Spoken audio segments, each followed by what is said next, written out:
Hello दोस्तों physics को आसान, मज़ेदार और व्यवहारिक बनाने वाले इस चैनल फिजिक्स वर्स में आपका स्वागत है। दोस्तों फिजिक्स वर्स में हमारी ये कोशिश रहती है कि हम आपके लिए फ़िज़िक्स को ज़्यादा से ज़्यादा व्यवहारिक बनाएं ताकि न्यूमेरिकल करने में आपको सॉल्यूशन मिल सके। तो लास्ट टाइम हमने 11th और 12th का जो सिलेबस है, यानी कि जो नीट और जेई में आने वाला जो सिलेबस है, वो हमने आपके लिए डिस्कस किया था। और इस वीडियो में हम आपको सिंपल जो मैथ्स है, जो कि जिसके आधार पर न्यूमेरिकल किए जाते हैं, नीट और जेई में जो आपके न्यूमेरिकल्स होते हैं उसमें जो मैथ्स यूज़ होती है, बेसिक मैथ्स जो यूज़ होती है, उसको हम डिस्कस करेंगे दोस्तों। क्योंकि मैथ्स एक टूल है दोस्तों, जिसके बिना आप न्यूमेरिकल के, मान लीजिए फिजिक्स के कॉन्सेप्ट लगा भी लेते हैं तो आंसर नहीं निकाल पाते हैं कई बार। तो पहले हम इसी टूल्स के साथ अपने काम को शुरुआत करते हैं। ये 5 जो टूल्स हैं ये मैंने आपके सामने लिखे दिए हैं कि लॉग और एक्सपोनेंशियल से रिलेटेड मैथमेटिकल ऑपरेशंस, दूसरा है आपका ट्रिग्नोमेट्री, इंटीग्रेशन, डिफरेंशिएशन, ग्राफ्स और मैक्सिमा मिनिमा। दोस्तों ये मैथमेटिकल टूल अगर आप समझ जाएंगे तो डेफिनेटली आप मानिए कि आपका एक स्ट्रॉन्ग पॉइंट बन जाएगा न्यूमेरिकल सॉल्व करने में। ठीक है, तो स्टार्ट करते हैं हम लॉग और एक्सपोनेंशियल से। तो दोस्तों लॉग और एक्सपोनेंशियल जो फंक्शन है ये आपकी अचानक हुई बहुत ज़्यादा ग्रोथ को शो करने के काम आते हैं। जैसे मान लीजिए ग्रोथ को आप इस तरीके से भी शो कर सकते हैं, ग्रोथ को आप इस तरीके से भी शो कर सकते हैं कि x के मुकाबले y जो है वो बढ़ रहा है, x के मुकाबले y जो है वो आपका इस रेट से बढ़ रहा है, यहाँ प्रोपोर्शनलिटी में बढ़ रहा है, यहाँ आपका थोड़ा सा तेज बढ़ रहा है। लेकिन अगर मान लीजिए एग्जाम्पल लीजिए कि कोरोना के केस जिस हिसाब से बढ़ रहे थे दोस्तों, एक दिन में 100, फिर 5000, फिर 50,000, अगर ग्रोथ इस हिसाब की हो तो फिर हमें एक्सपोनेंशियल फंक्शन या लॉगरिथमिक फंक्शन का यूज़ करना पड़ता है। तो उसमें हम क्या करते हैं दोस्तों, इनके ऑपरेशंस किस तरीके से काम करते हैं इसको आप देख लीजिए कि लॉग जो है वो आपका इन फंक्शन को, एक्सपोनेंशियल फंक्शन और इनको समझने के काम आता है। तो e⁻x जो है ये एक्सपोनेंशियल फंक्शन है और लॉग जो है ये आपका लॉगरिथमिक फंक्शन है। ठीक है, यहाँ दो तरीके के बेस चलते हैं। जब हम लॉग की बात करते हैं तो दो तरीके के बेस चलते हैं, either it will be E और ये हो सकता है लॉग बेस 10 पर। दोस्तों इन दोनों को हम एक दूसरे में कन्वर्ट कर सकते हैं। कैसे? अगर हम 2.303 से मल्टीप्लाई कर दें, 2.303 से मल्टीप्लाई कर दें तो ये दोनों आपस में बराबर हो जाते हैं। अभी आपको हम समझाएंगे कि बेस 10 और बेस ई का मतलब क्या है। ये नेचुरल लॉग है दोस्तों, इसको हम ln से भी रिप्रेजेंट करते हैं। अगर कहीं पर lnx लिखा हुआ है तो आप समझ जाइए कि उसका बेस जो है वो e है। ओके, और अगर 10 लिखा हुआ है तो आपको समझ जाना है कि इसका बेस 10 है। तो पहली बात तो ये कि लॉग में एक चीज़ काम करती है कि ये हो गया आपका lnx। ओके, ऑपरेशंस किस तरीके से हैं इसके कि अगर मान लीजिए कि लॉग जो है, लॉग उस पर x की पावर a है तो वो पावर आगे आ जाती है और उसको हम लिख सकते हैं कि a इंटू लॉग x। ठीक है दोस्तों, बेस आप कुछ भी ले सकते हैं, 10 या e, क्योंकि आप एक दूसरे में कन्वर्ट कर सकते हैं। हम बेस 10 लेके चलते हैं तो बेस 10 आपका चल रहा है। ओके, तो इस तरीके से कन्वर्ट कर सकते हैं। एक होता है दोस्तों आपका मल्टीप्लिकेशन रूल की अगर आप लॉग जो है वो x और y है, मल्टीप्लिकेशन में है, तो ये जो है वो कन्वर्ट हो जाता है log x plus log y में। दोस्तों ये भी बहुत ज़्यादा कई जगह काम आ जाता है, हालांकि फिजिक्स में आपका ये कम काम आएगा और ये ज़्यादा काम आएगा। ठीक है, इसी तरीके से एक आपका डिवीज़न का है जिसमें कि आप x अपॉन y लिखते हैं तो ये आपका हो जाता है log of x minus log of y। दोस्तों ये जो ऑपरेशंस हैं ये आपके सबसे ज़्यादा काम आएंगे। तो इनको आप नोट कर लीजिए। मैं आपको ज़्यादा नहीं लिखाऊंगा दोस्तों, क्योंकि ज़्यादा लिखाने का मतलब है कन्फ्यूज़न। तो आप मिनिमम रिसोर्सेज में मैक्सिमम आउटपुट देने के लिए आप तैयार रहिए। हमारे साथ जब बने रहेंगे तो रिसोर्सेज मिनिमम और आउटपुट मैक्सिमम होगा आपका, ठीक है। तो इन चीज़ों से आपका काम हो जाएगा। और अगर फिर भी बीच में अगर कुछ ऑपरेशंस आपको हमको ज़रूरत पड़ती है तो हम उनको यूज़ करेंगे और उसी समय आपको समझा देंगे। अभी हम बेसिक मैथमेटिक्स आपके लिए यूज़ कर रहे हैं, ठीक है। तो ये आपके लॉगरिथमिक फंक्शन हो गए, इनसे आपका काम हो जाना चाहिए और हो ही जाता है, ठीक है। उसके बाद दूसरा हम लेते हैं दोस्तों, दूसरा हम लेते हैं ट्रिग्नोमेट्रिक फंक्शन। तो दोस्तों ट्रिग्नोमेट्रिक फंक्शन की अगर अपन बात करें तो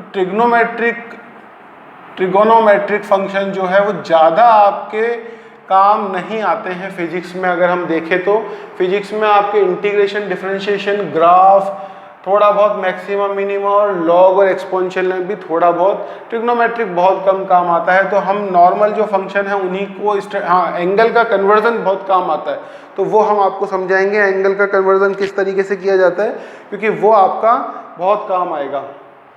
तो ट्रिग्नोमेट्रिक फंक्शन में अगर हम देखें कि जो फंडामेंटल जो है फार्मूलाज वो तो आपको आते होंगे, sine square x plus cos square x बराबर 1, ठीक है। ये काम आ जाता है कुछ जगह जो आपका है एक साइन 2 थीटा वाला जो है वो बहुत जगह काम आ जाता है। Sine 2 theta equal to 2 sine theta cos of theta, ये जो है ये कुछ जगह काम आ जाता है, ठीक है। इसके अलावा टेन वेन के तो ज़्यादा काम नहीं आते हैं, बाकी कन्वर्जन आप कर सकते हैं अपने आप भी, ठीक है। एंगल्स जो है वो ज़्यादा काम आ जाते हैं, किस एंगल पर वैल्यू कितनी है, ठीक है।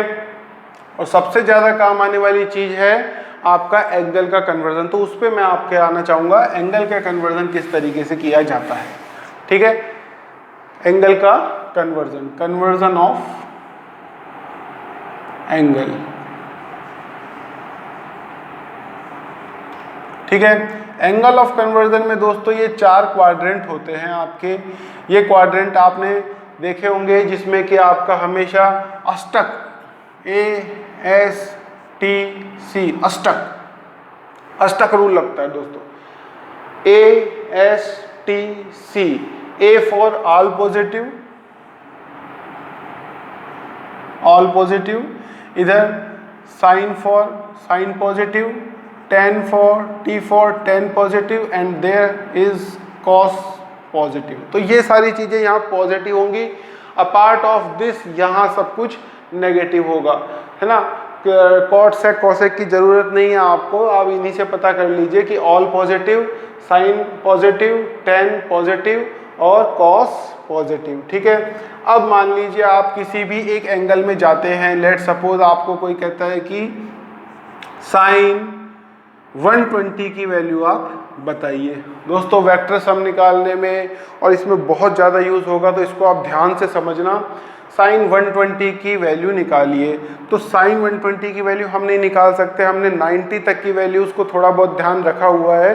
तो साइन 120 की वैल्यू निकालने के लिए आप इसको साइन 90 प्लस 30 लिख लीजिए, ठीक है। वैल्यू में बिल्कुल चेंज नहीं हुआ है, अभी भी ये साइन 120 ही है, ठीक है। 90 डिग्री पे दोस्तों जो साइन है वो कॉस में, व्हेन एंगल इज 90।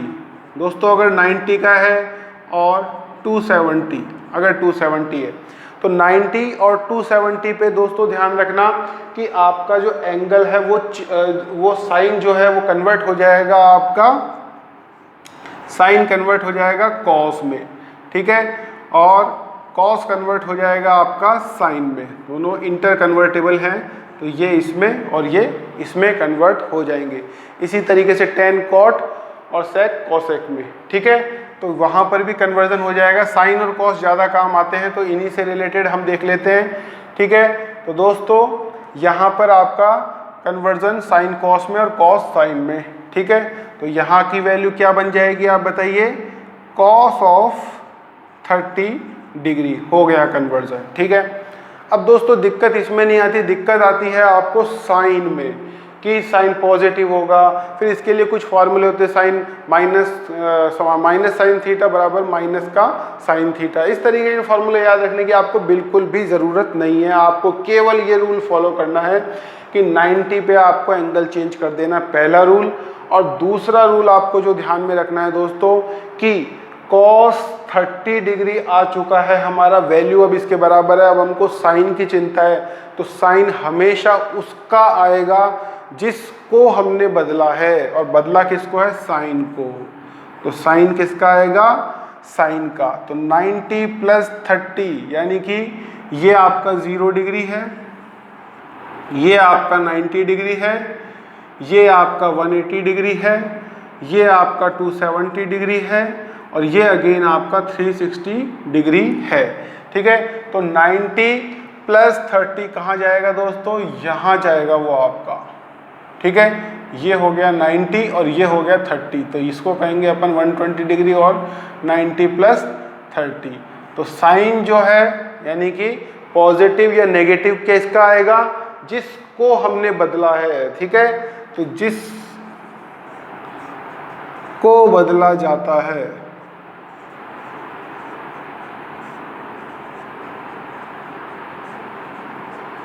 उसका साइन आता है।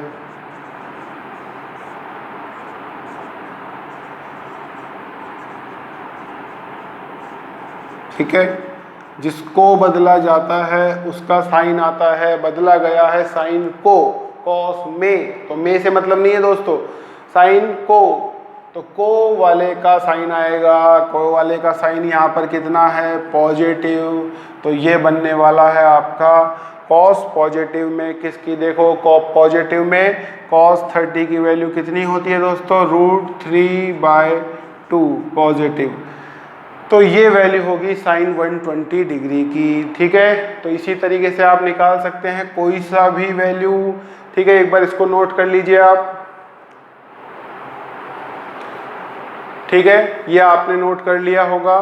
ठीक है, स्क्रीन का फोटो लेके नोट कर लीजिए आप। ठीक है, और अब ये हम देखते हैं दूसरा पार्ट कि हम किसको बदलना चाह रहे हैं।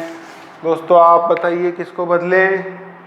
आप नहीं बता पाएंगे, हम ही बताते हैं। हम करते हैं, मान लीजिए 270 पे तो एंगल चेंज होगा ना, तो 120 कर लो इस बार।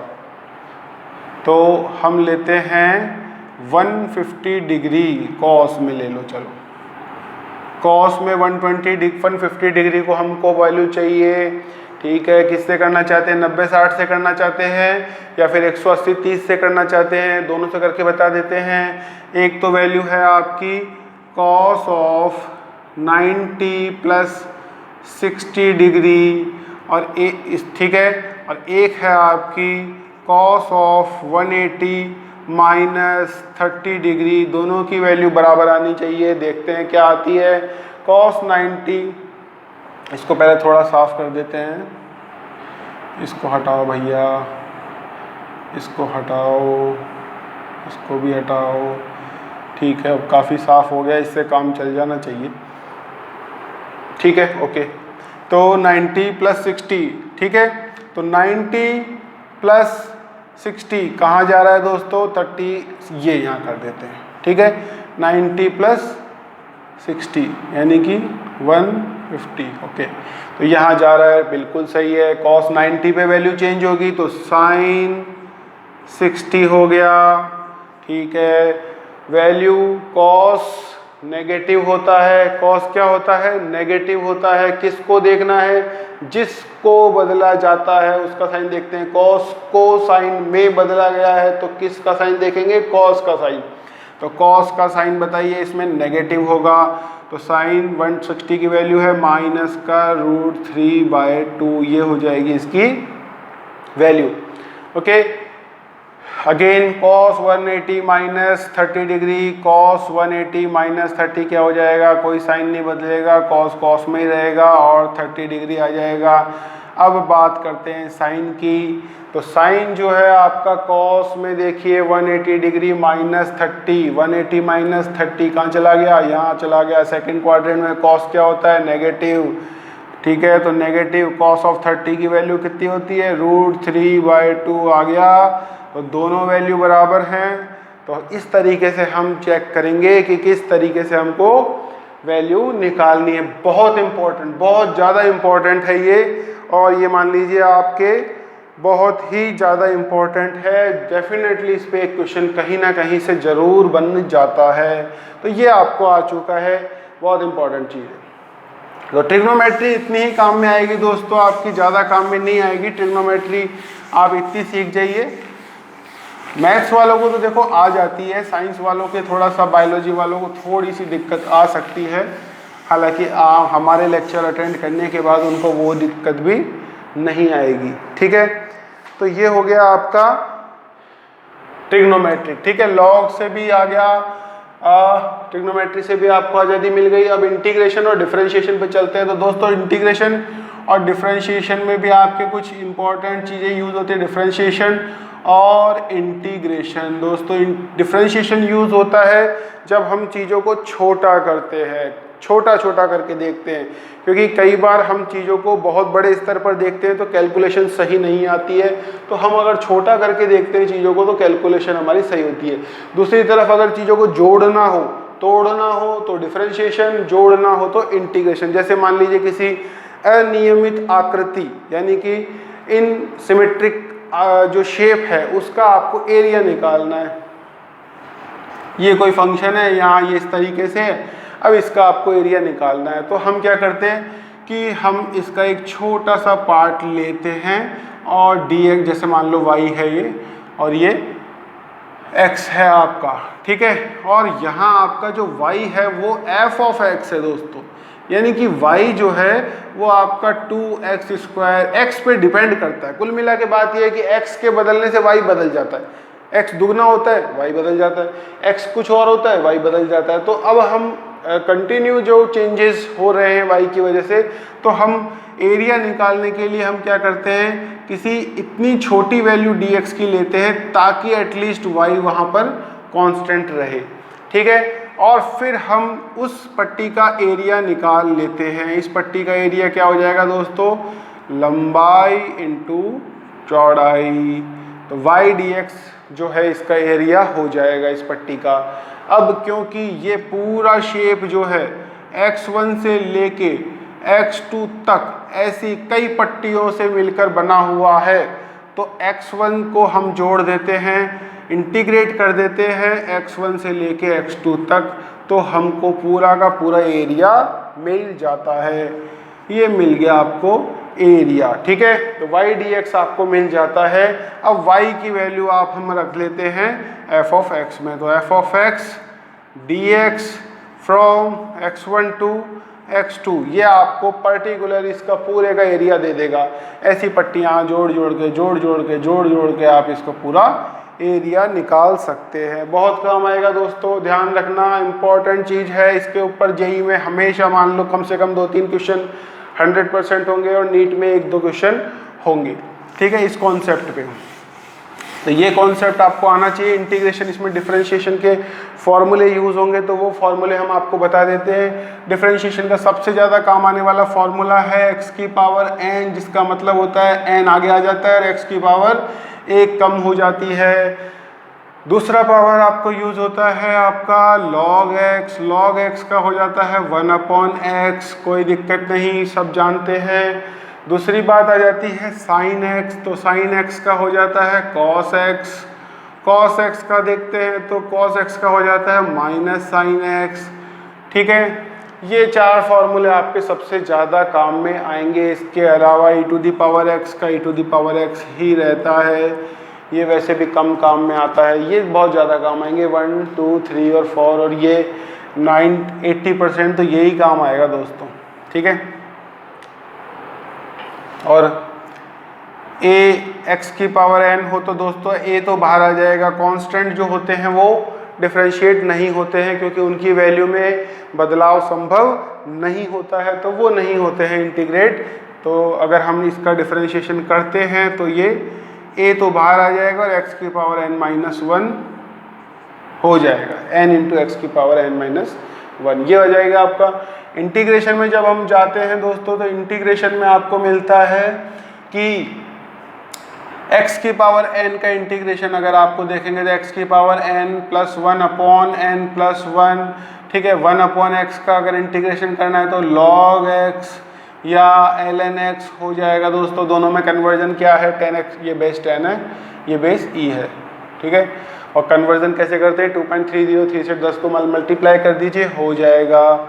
उसके बाद आता है आपका अगर cos x है तो माइनस साइन x हो जाएगा, ठीक है। और cos x है तो माइनस साइन x हो जाएगा आपका, और साइन x है तो माइनस cos x हो जाएगा, ठीक है।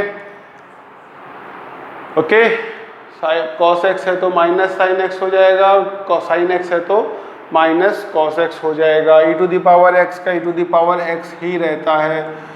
एक मिनट दोस्तों, इसमें चेक कर लेते हैं एक बार, मैथमेटिक्स का थोड़ा सा अपने को साइन का देख लेते हैं एक बार कि cos x का इंटीग्रेशन साइन cos x का साइन x रहेगा दोस्तों, cos x का इंटीग्रेशन साइन x ही रहेगा और साइन x का माइनस cos x होगा। थोड़ा सा माफ़ कीजिएगा इसके लिए, ठीक है।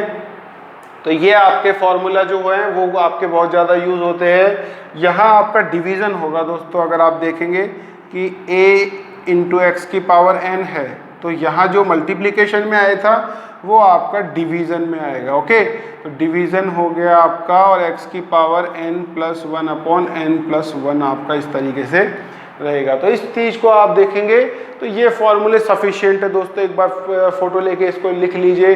अच्छा, मैं आपको सलाह दूंगा कि आप इसको लिखें दोस्तों, है ना, अपनी नोट्स को